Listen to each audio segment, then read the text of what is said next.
Hi friends, இன்றைக்கி நான் diet ஆரம்பிச்சு டே 5. இந்த டே 5 பார்த்தீங்கன்னா காலையிலே குழம்பு வைக்கிறதுக்கு மட்டன்லாம் எடுத்துகிட்டு வந்து கொடுத்துட்டாங்க. சீரக தண்ணி குடிச்சு முடிச்சுட்டு காலையில் வந்து வெயிட் பார்க்க வந்தேன்.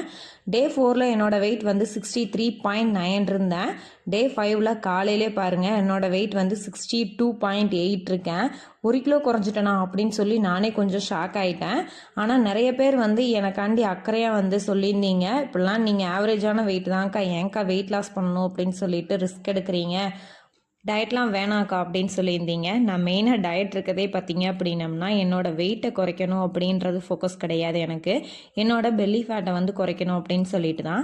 என்னோடய ஹிப்புக்கு கீழே பார்த்தீங்க அப்படின்னா நான் வந்து கொஞ்சம் அதிகமான வெயிட் இருக்க மாதிரி எனக்கு ஃபீல் ஆகுது.